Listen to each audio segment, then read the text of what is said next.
origin of wood turning goes all the way back to the time of the Egyptian. That was the first reported use of wood turning. That is spinning wood and then presenting a tool to it.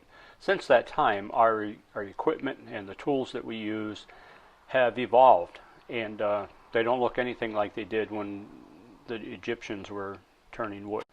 Somewhere around the turn of the past century, resins came into prominence, and these resins now are part of the media that wood turners turn.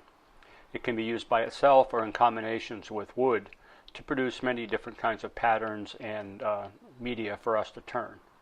At our May meeting, Mike Lilliquist demonstrated for us how he uses a two-part epoxy resin to augment his wood turning blanks. This is a recording of that demonstration that Mike did for us. Mike started his demonstration out in the shop where he showed us how he mixes up his resin and shows us the precision that's required to get this to turn out right. Calculations to figure out, I can go over all of that as well once we get started. Basically, you take your two-part epoxy, you mix it equal parts by weight. Actually, the part B is a little more dense, so you don't want to do it by volume. Pick your colors, I'll go over that later, but you get a bunch of pigments. There are dyes that you can use as well. You can put just about anything in it as long as you can turn it. I've seen brass shavings and stuff like that actually turns out quite nice. Copper leaf, gold leaf, stuff like that. So we'll get going. I got two colors going here. I like to use actual clear cups, not just translucent, but they didn't have them at the store, so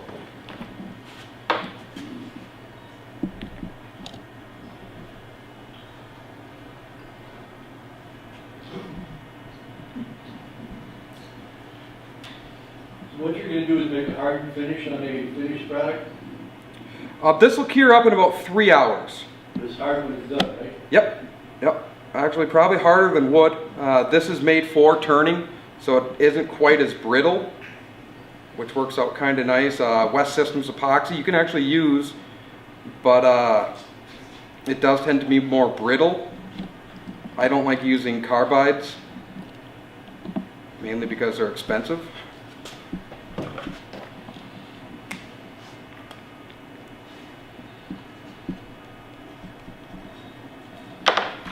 What's the cost on your resin? It's about $1 an ounce. Luminite actually is a company out of Kalamazoo, and I've ordered it and it's been at my doorstep within 14 hours. So pretty impressive, actually. That's the same stuff there. This is side A, so this is part A. It's the same stuff. I actually mix in, get my amounts right, and then I like to color it, and then I add the second part. That way you can get adjusted to the proper color you want without, you get about, it says 12-minute work time. I like to wait 9 minutes. I like to have it in the pots because it takes a minute or two to pressurize and all that stuff. So you're going to do two colors, that's why I'm going to do two colors, yep.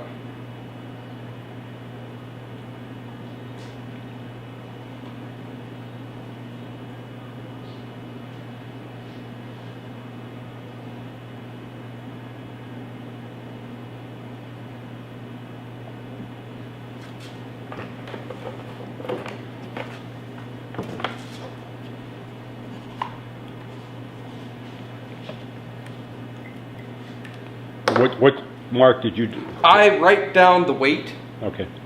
That way I don't forget which cup is which, because it does, you want it quite close. If anything, you can add a little extra part B and it won't really affect it, but if you have less part A or less part B than part A, it will mess it up a little bit. So part A is the resin and part B is the hardener? The hardener, yeah. Okay. Yeah, and you will see that B is quite a bit more dense once we get going. So that's the scale you're working with there? Yeah, it's just a digital mail scale. It works just fine. I think I got it. You don't need much pigment. Obviously, the less you add, it'll be a little bit more. Is that a powder? Yeah, it's a powdered mica pigment. You can order them. They get multi-packs. You can buy 10 colors per pack. I think it's $15. Not that expensive. You don't use much when you're doing it.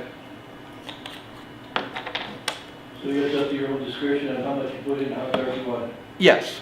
Yep. And actually, it doesn't darken it. It's more of a transparency thing. Okay. You'll have the same color no matter what, but you'll get less visibility through it. What colors did you just add? Basically, these are a couple of, it's like a turquoise and a spring green. Really, the name's irrelevant because there's so many different companies that make the pigments that it's hard to find. You know, and really it's done by batch number, so a different batch may be a little bit different shade.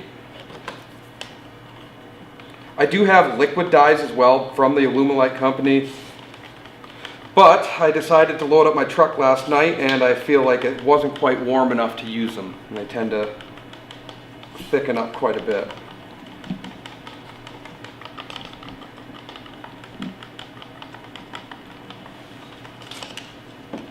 Air bubbles don't tend to be much of a problem. When you pressurize it, it actually shrinks the bubbles down to a minuscule level where your eye can't even see them. You can get some depending on cracks and stuff like that, and I can show that afterwards. The wood will actually produce some bubbles, huh? What's that? The wood will create some. Well, it depends how dry it is. Also, you can stabilize them first. If you stabilize them, you actually prevent majority of the bubbles. And you'll see even in some of them, I mean, I have a couple back there that are kind of progress pieces. Some of them do have some air bubbles. Some of them don't. It really, cherry, I have a lot of problems with cherry. It tends to really produce a lot of bubbles, whether it's stabilized or not. So how do you stabilize it? Well, you actually need a vacuum pot.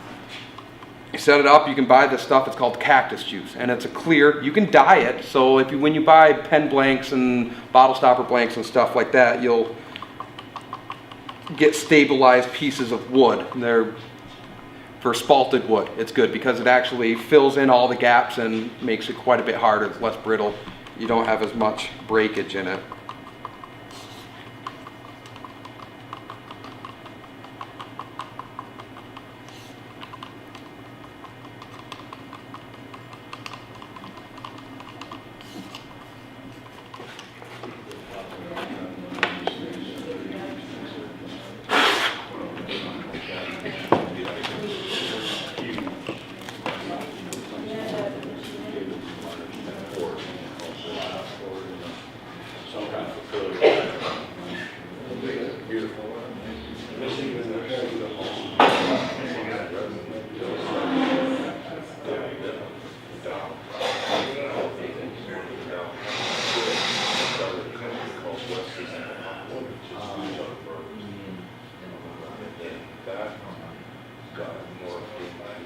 Now, do you have to compensate for that spoon, or is it not that critical?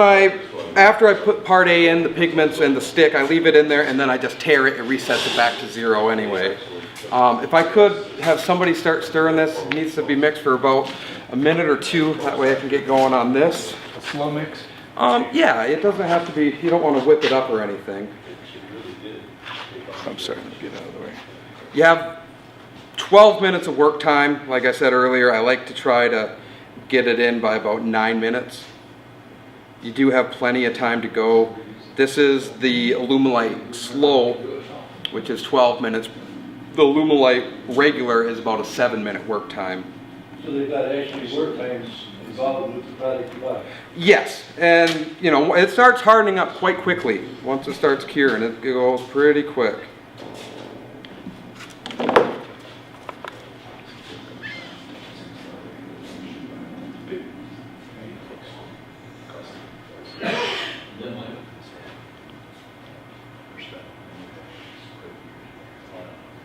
How much money are we talking as far as buying the refresher pot? I would say pressure pot, probably you're looking at around $100, $120. It's not too outrageous. There are better ones out there. I went the cheap route at first, and then when I eventually upgrade to my larger pot, I will get a better quality one. This is a 2 1/4. The 5-gallon has casters. It's for big, basically it's a spray paint canister. Pressurize it. You convert a couple of the fittings over. Now, cleanup. Cleanup's pretty easy. Acetone. Oh, that sounds good. I like that. And if you don't spill any of it, you don't have any cleanup. But then again, I don't know how well this mold's going to hold. I have had some leaks. You can. Pressure pot, there's gotta be some cleanup out there, isn't there? Lines? What's that? Pressure pot, there's gotta be some cleanup there about, isn't there?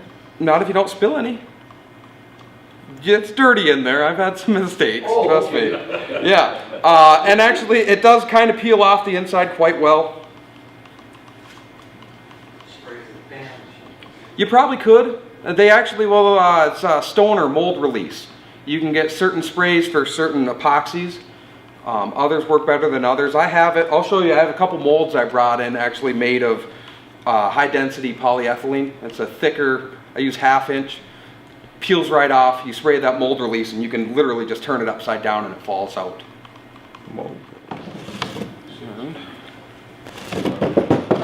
Take that from you. Thank you.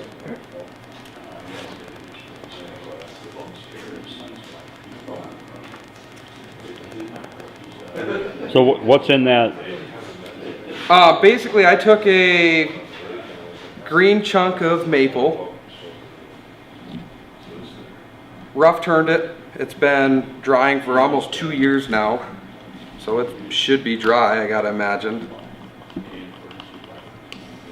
And then I core it out so that it does dry properly, reducing splitting. Once that happens, I just take some regular pine 2x6s, 2x8s, whatever I need for dimensions. And I fill in the core so you don't use as much resin. There are quite a few people that'll just take a square mold, pour the whole thing, carve out. I'm cheap enough to the point where I don't want to have to spend that extra money on it. So you put a plug in the middle. Basically a plug in the middle. I wrap blue painter's tape around it. You don't have to, but you know, that's just another way to reduce air bubbles. And you guys can obviously see that I over-calculated, but I didn't want to run short on it. So that outer piece of plastic is actually a mold that's a very rough shape of a bowl. Yes, it just get it close to reduce the waste from the epoxy itself.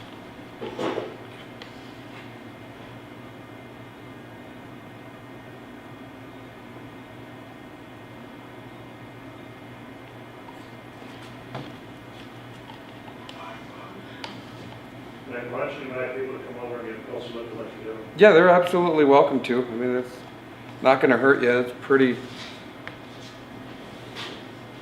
easy. You get it poured in, and as long as the mold holds, which I've had pretty good luck lately, you know, it's just a rough shape. You just use hot glue on that? I use hot glue, and I can get this in rolls, I believe. Yeah, I think it's 3 feet wide by 6 feet long. They use it for making stencils, stuff like that. You can get a big roll of it, no problem. It's reusable. It peels right off, which is another bonus for me. Let's see here. Try to get as level as you can. And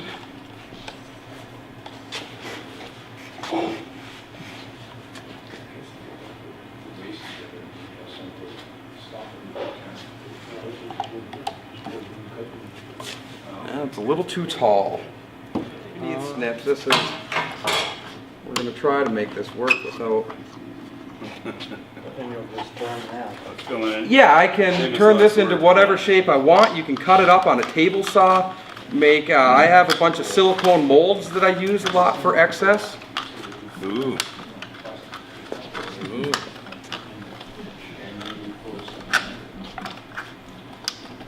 Hasn't blown up. Pot's nice and clean inside. Try it anyway. You can put a cake pan full of ice down and set your cups in.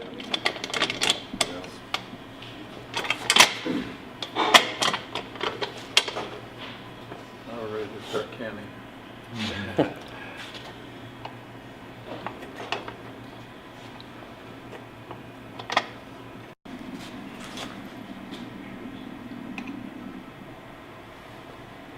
You have to keep that in there for 3 hours. About 3 hours, yeah. After after it kicks, it still Yeah, works? it's got compressed air. It's still blowing out the bubbles? What's that? After that epoxy quits, it kicks, you know, it's hardened up, it's still... Yes, the bubbles really, you know, within about 2 hours, it does tend to harden up to the point you have a little bit of a demold time. It isn't that bad. These are the progress pieces. This one was right after I demolded it. You can still kind of see where the form itself was. I haven't turned it. I embedded some twisted copper wire into. This has been demolded, kind of rough turned. I like to let them set a little bit once I do pour them. The epoxy itself actually sits pretty stable. You're going to have the wood probably shift more than anything, but as long as you don't have bark on it, that's the big thing. You can leave the bark on it. You're probably going to want to stabilize it at that point. If you are able to pull the bark off, it works out quite a bit better. This was just kind of a bunch of pieces glued together. You will see any minor splits, you're going to get air bubbles. You can fill them with super glue. This one I didn't. This one I didn't either. You'll figure that out when you look at it. But as long as the air bubbles are completely encased, really doesn't matter. You can put a little super glue. You can actually dye the super glue with the dyes and fill it in so that the air bubbles appear to be completely encased.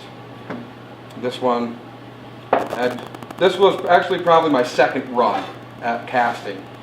I'm not done with it because I did figure out how to fix it, but you'll see there are some small air bubbles in it. They're easily fixed as long as you just take your time. And then this one is actually a finished piece. So, I think you may have looked at it, but this I use, you can get clear tubes of polycarbonate tubing, any diameter you want, saves a lot on waste. And this is actually what you want to use the Stoner mold release for. You spray it in, you make your pour, and it pops right out, no problem. This hasn't been put on the lathe or anything. Which way does it go? And it gets a pretty nice finish. That's copper leaf. It tends to settle. There are ways to kind of keep it suspended. But you know, you can do your bottle stoppers. I do some bottle openers. This one I actually did with West Systems epoxy. It was glued in just trying to show that you don't have to use Alumilite. For smaller pours, the West Systems works just fine. It is a little more brittle. Take your time. Higher speed. High speed for the epoxies is the best way to go with it. I've seen people use carbides. You know, they work. I'm not too interested in them. The marks down here, is that where you grabbed it? Nope, that was actually, well, it could be where I grabbed it. Also, too, if you look on the end, it's kind of rough. I used the high density, or the HDPE mold, and then I just hot glued the pipe to it and poured in. Keeps a nice seal. It's really easy to do. It takes about 30 seconds to make a mold. This stuff I cut up. I've used this probably 15 to 20 times. It doesn't even look like, you know, I've used it. Everything pops right out of it. It doesn't stick. Pen blanks. I've made sheets. I'm actually working on a kind of a stained glass lamp, I guess you would say, with a wooden framework for the lampshade, and then I've poured a bunch of epoxy pieces thin to kind of cut around and do what I needed to do for shapes. So there's really not much to it once you get set up. The pressure pop's the big one. Alumilite, like I said, isn't that expensive in the grand scheme of things. So the piece that you put in on top in the cup, Yeah. you can make the little pieces out of that. Yeah, you hot glue it to a board. I mean, it gets you the good torsion. It's got a good grip torsion-wise, so it doesn't want to rip off of there. You hot glue that on there, you can turn any shape you want. You can cut threads in it, anything.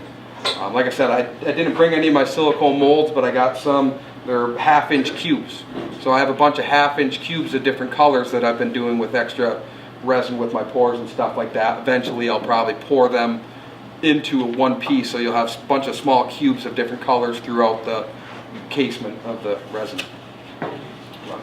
Thanks. We can go with business, and then if Thanks. anybody has any questions later, I can go over measurements. And Okay. Thank you, stuff like Mike. that. Appreciate that.